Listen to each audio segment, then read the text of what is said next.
Assalamualaikum warahmatullahi wabarakatuh. Bismillahirrahmanirrahim. Alhamdulillahirrahmanirrahim. Wassalatu wassalamu ala sayyidina Muhammad ibn Abdillah la haula wala quwata illa billah. Bapak-bapak Ibu hadirin yang berbahagia, kita sebagai manusia itu makhluk individu sekaligus makhluk sosial. Maka ada perintah supaya kita itu mohon maaf pada diri kita sendiri dan memintakan maaf pada orang lain. Sebagai makhluk individu sekaligus juga menjadi makhluk sosial. Seperti dalam surah Muhammad ayat 9, Bismillahirrahmanirrahim. Wastaghfir li dzambika walil mu'minina wal mu'minat, dan mohonlah ampun atas dosa-dosamu. Ini sebagai seorang makhluk individu dan belum cukup atau belum sempurna, maka disempurnakan juga balil muslimin wal muslimat, dan orang-orang Islam laki-laki dan wanita yang lainnya. Masya Allah. Nah, mendoakan itu adalah yang kita doakan yang hidup, dan yang sudah meninggal juga kita doakan. Seperti yang difirmankan Allah pada surah Ali Imran ayat 135. A'udzubillahi minasyaitonirrajim. Bismillahirrahmanirrahim. Walladzina ja'u min ba'dihim yaquluna rabbana ighfir lana walihmal ladzina sabaquna bil iman wala taj'al fi qulubina ghillan lil ladzina amanu rabbana innaka ra'ufur rahim. Ayat ini sampai diminta untuk selalu dibacakan ketika khutbah Jumat pada masa Khalifah Umar bin Abdul Aziz. Ketika itu umat Islam sering terjadi perpecahan baik dalam politik bahkan secara fisik. Maka untuk menyatukan kembali, ayat ini dibacakan, diminta untuk dibacakan ketika khatib berkhutbah pada khutbah pertama biasanya, atau mungkin pada doa pada khutbah yang kedua. Nasyaratin rahimakumullah. Nah, walladzina ja'u, dan orang-orang jada yang datang min ba'dihim setelah orang-orang sebelumnya, yaquluna, berucap orang sebut, Rabbana ighfir lana, ya Allah ampunilah dosa-dosa kami, Rabbana ighfir lana wali ikhwan, dan saudara-saudara yang lainnya, alladzina sabaquna bil iman, yang telah mendahului dengan keimanan. Satu iman Islam, ya, iman kepada Allah. Kita doakan yang sudah mendahului.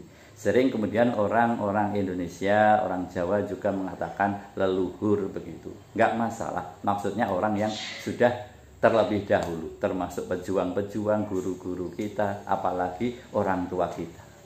Masyarakat rahimakumullah, sangat manusiawi. Bahkan hadis riwayat Dailami mengatakan orang yang meninggal itu seperti orang yang tenggelam. Orang yang membutuhkan pertolongan, memerlukan pertolongan.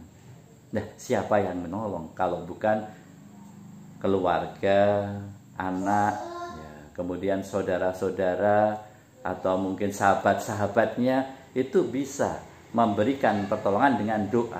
Dan ketika orang-orang tersebut yang ada di sekeliling kita mau mendoakan, maka senang sekali.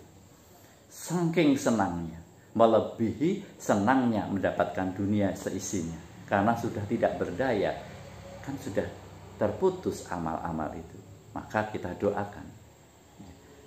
Masyarakat rahimakumullah. Nah, betul-betul sangat diperlukan doa dari orang-orang yang masih hidup itu. Ya, seperti pada surah Ali Imran ayat 135 tadi. Masya Allah.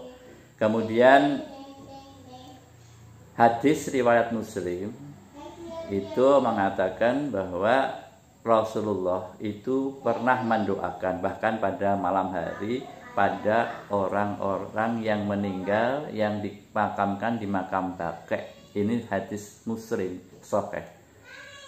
Allahumma ighfir lil ahlil baqi' al-gharaqah. Hadisnya cukup panjang, tapi pada ujung hadis itu Allahumma ighfir lil ahlil baqi' al-gharaqah. Ya Allah, semoga Engkau mengampuni, ampunilah orang-orang yang ada di Baqi' al-Gharaqah, yaitu makam Baqi' dekat Masjid Nabawi, ya. Makam Baqi' itu didoakan oleh Rasulullah. Masya Allah.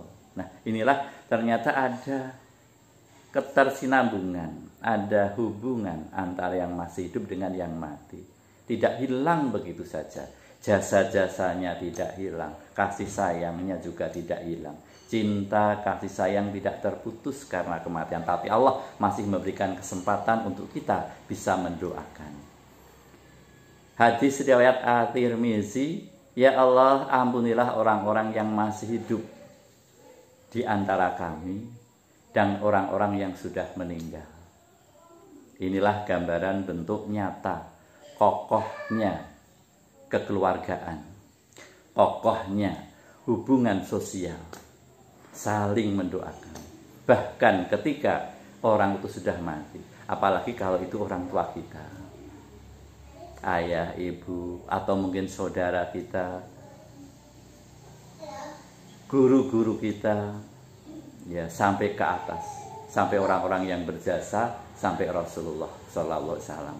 Masyarakat rahimakumullah, maka ketika ada orang yang berkumpul kemudian berdoa kepada Allah, la ya'udu qaum yaquluna rabbana fir lana wal ladzina sabaquna bil iman. Ketika orang-orang berkumpul, yaitu la ya'udu qaumun yadhkuruna Allah azza wa jalla. Tidak ada orang yang berkumpul dan kemudian berzikir kepada Allah azza wa jalla, ila khafathumul malaikatu, kecuali diseliputi, dikelilingi oleh para malaikat.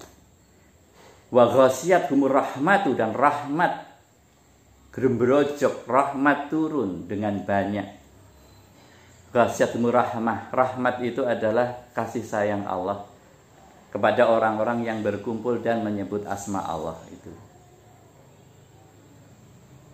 Wa nazalat alaihimus sakinah, dan turun pada hati itu sakinah. Sakinah itu rasa damai, tentram. Maka orang yang berzikir la ilaha illallah, la ilaha illallah, la ilaha illallah, atau astagfirullahaladzim, astagfirullahaladzim, atau salawat Allahumma sholli ala sayyidina Muhammad, dan zikir-zikir lainnya, maka tenanglah hatinya. Hatinya ayam, tentrem, hatinya bahagia. Itulah apalagi tadi bisa zikir berjamaah, Masya Allah. Kemudian bahkan tidak sebatas itu. Tidak hanya ketika itu kemudian turun rahmat dengan banyak, tetapi juga apa? Wa dzakarallahu fiman indahu. Dan Allah itu menuturkan, mengucapkan, mengatakan kepada sekeliling, makhluk-makhluk sekelilingnya, ini hambaku, masyarakat ini berkumpul dan berdoa, menyebut namaku, zikir kepadaku, itu diberitahukan kepada makhluk-makhluk di sekelilingnya. Masya Allah. Maka bagus sekali berdoa bersama, berzikir bersama, memohonkan maaf bersama, ya. Kemudian kalau mendapat makanan dan minuman juga ada dalilnya, bahwa suatu ketika, ini hadis riwayat Muslim, itu ada Rasulullah kedatangan seorang laki-laki, ya Rasulullah, orang tua saya itu naza, ibu saya naza. Ada yang mengatakan lewat ayah saya naza, itu sakaratul maut. Seandainya dia bisa berucap, maka tentu dia akan bersedekah. Apakah sedekah saya bisa diterima ketika saya sedekah untuk ayah saya yang sudah meninggal? Itu ya Rasulullah. Rasulullah sederhana menjawabnya, na'am, benar ya Allah. Inilah, maka ketika kita berkumpul mendoakan ayah ibu yang sudah meninggal, atau diminta untuk berdoa bersama, kemudian diberi suguhan, diberi snack atau makanan misalnya, maka inilah sodakoh yang disodakohkan dari yang masih hidup, anak mungkin kepada orang tuanya yang sudah meninggal, Pak, insya Allah diterima karena ini hadis ini sahih. Demikian, jadi jangan khawatir dan jangan berkecil hati, atau jangan takut atau mungkin ragu-ragu bahwa mendoakan orang yang sudah meninggal insya Allah diterima oleh Allah, dan itu kondisi keadaan di mana kita menjalankan juga ayat-ayat Al-Quran dan hadis-hadis Rasulullah SAW. Ilmu yang ada di langit bisa membumi. Inilah kecanggihan, kehebatan para wali-wali dulu yang berdakwah dengan hati, berdakwah dengan ruhud dakwah, dengan kasih sayang, bagaimana supaya orang awam bisa melaksanakan apa yang ada di Al-Quran dan hadis secara berjamaah, dan inilah kesolehan sosial berjamaah sehingga Islam menyebar dengan pesat di Indonesia tercinta. Mudah-mudahan ada manfaatnya. Mohon maaf kalau ada kesalahan. Assalamualaikum warahmatullahi wabarakatuh.